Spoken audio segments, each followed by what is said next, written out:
Hey, how have you been? I've missed you. Things have been crazy around the shop, and I haven't prioritized making these videos as much as I should. And so I've started like two or three of them and never finished them. The good news is I've got both of these presses up and running, and I shot some, what I hope is pretty good footage of that, which you can check out right now.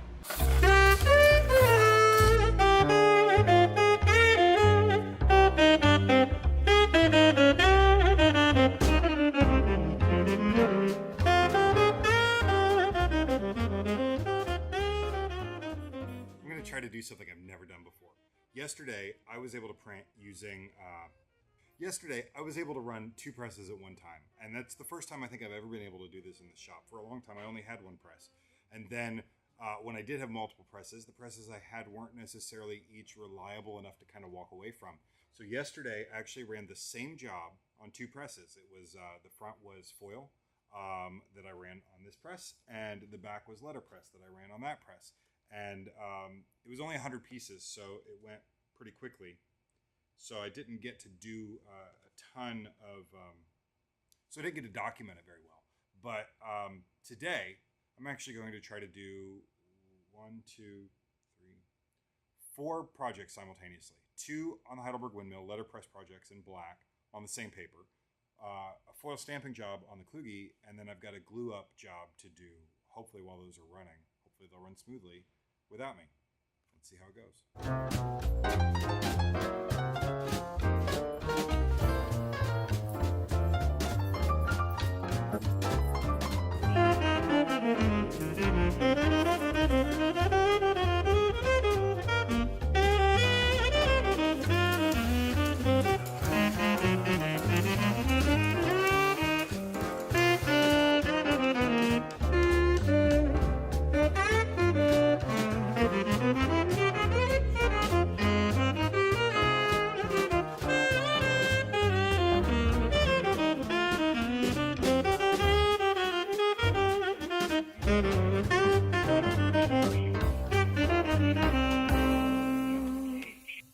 So with these letterpress projects, I've got a 2-up business card that I'm duplexing to a black foil stock. So I'm printing 2 business cards side by side. They're the exact same thing. And then I've got another one that I'm duplexing, and when I duplex it, I'm actually printing the front and back both on the same sheet and then folding them to duplex. And it's all right now on Crane Letra 110-pound cotton stock. And so this kind of gives me a chance to kill 2 birds with one stone, be a little more efficient in the shop, and in theory wind up being more consistent with both projects as long as I can get it dialed in right. So let's get this locked up and see how it looks. Then we'll get foil locked up, and then we'll get cranking.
Okay, I am crazy frustrated right now. This foil, not working. It rips sheets off the press. This is a bunch of different times I tried printing this to make it work. It's a beautiful effect, but it's holding onto the sheet too tight and trying to rip it off the press. That is this foil. This is a sample of it. This, it's not marked at all. I'm an idiot. But this worked well. I ordered something kind of like this, hoping that it's going to work well for me. We'll see. So on to the letterpress job and the glue up. That's all I can do today. It is what it is.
Man, I love watching these things work.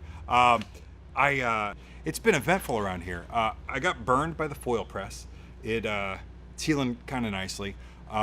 240 degrees of hot metal hit my arm, and well, my arm hit it, and it was not pleasant. I've been printing foil stuff like crazy. It's mostly been holiday cards. I just finished this holiday card for my friends at Power Pole, which is super cool. An embossed wreath in the middle, and then clear foil on the outside, and check that out. I also did this, and I'm super stoked on this art. This is my buddy Michael in Grain and Glass, and I can't wait. These have to be duplexed and then trimmed down. And these are actually getting delivered today. These are my friend Eric Sanchez and Grand Brand. These are cards that he did that are getting picked up today. I'm pretty excited about that. Things have been awesome. I'm about to wrap up my last holiday card of the season and get that out the door, and then a couple more projects, and then it might be time to move. I'm so excited about that. But hang out with me for today while I get these jobs done. I just inked up the Heidelberg windmill, and we're gonna get stuff cranking.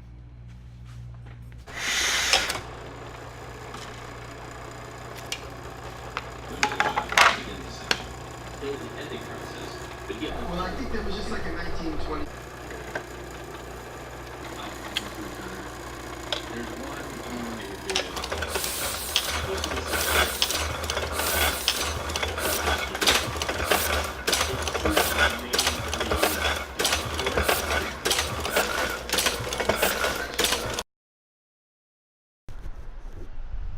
All right, I totally lied to you. It's a week later. Nothing happened the way I planned. I was planning on gluing all those up, and then it started to rain, and it rained for a day and a half. And gluing up in the rain just isn't really a decent option. So I waited till Monday, glued those up. I'll show them to you in just a second. And then the real kicker is a couple days ago, I finished this video, but I did something really stupid. I forgot to check what mode my camera was in, and everything was recorded in 120 frames per second, and there's no audio. So you get to see a lot of me looking like this.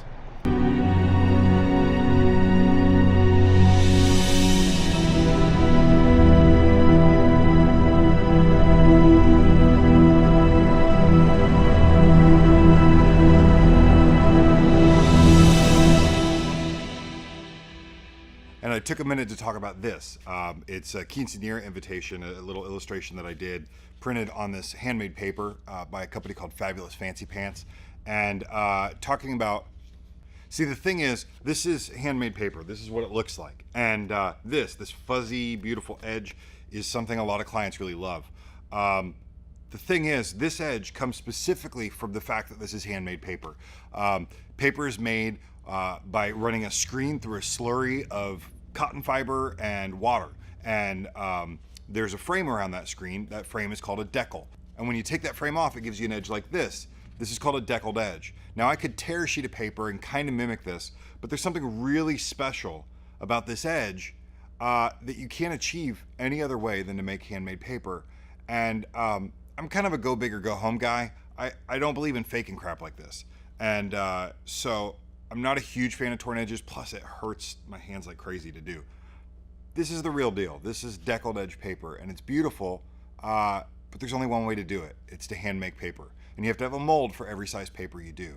So for what it's worth, if you want this look, it's called deckled edge, handmade paper, whatever you want to call it, raw edge handmade paper. That's how you achieve it. And there are a lot of great people who make paper like this, and there aren't a lot of great ways to print on it. Letterpress is one of those. This is silver ink on Fabulous Fancy Pants. And this is actually the card that I was gluing up this week. It is the holiday card for my friends at Domestic Match. They place domestic staff in really wonderful homes. And so they're an employment agency. This was their holiday card. I've done their thank you cards. I love working with this company. For those of you that like tech specs, this is matte silver foil on Classic Crest Epic Black 130 pound, and then black letterpress on Crane Lettra 100 and no. This was Savoy 236 pounds, so a super thick card. I love this little edge that you see. You can see the black and white and know that that's two separate sheets of paper. I think that's super cool. Anyway, got those done, got those out. That's the last of the holiday cards. And I'm finishing up this quinceañera, and I've got 2 business cards to get. Well, one I got to glue and trim, and then I got to package both of them. And I am almost wrapped up for the year. Super excited.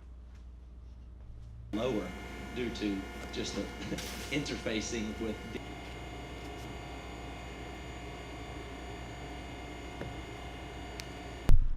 Well, shoot, that made for a pretty good week. Got almost everything I wanted to get done, and we'll get the rest done next week, the week before Christmas. But in the meantime, I'm shipping out, well, hopefully delivering a couple of business cards today. Alyssa's with Hudson Ink, a beautiful card that she designed, and Mike Nielsen, my buddy, with Grain and Glass. This is the one I was cutting up today. Man, trimming always scares me. The possibility of getting distracted and cutting through, there's no bleed on this card. And so if I cut through it and saw art in the exposed cut, then I know I did something wrong. That happens more than I care to admit. Always freaks me out, always bums me out. And the landlord visited the shop while I was trimming these today. So I had to pause, talk to him, not be distracted so I could come back and cut these. I'm so excited with how these came out. Yeah, super cool. So hey, thanks for watching.